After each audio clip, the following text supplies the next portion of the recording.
FG, kung papalarin ka sa pagbabloggs, anong gagawin mo? Oo, ikaw.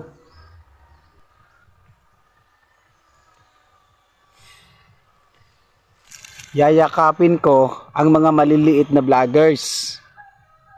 Lilingon ako kung saan ako nanggaling. Tutulungan ko sila na umangat. Kasi alam ko, gagawin din nila kung ano ang ginawa ko sa kanila.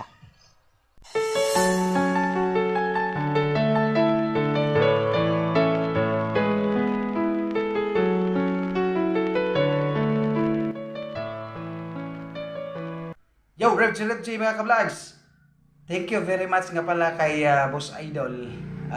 Salamat ng marami, Boss Idol, sa pagpaakyat mo kanina sa akin, nag-live mo. Sana marami ka pang matulungan, Boss Idol. Thank you very much at mag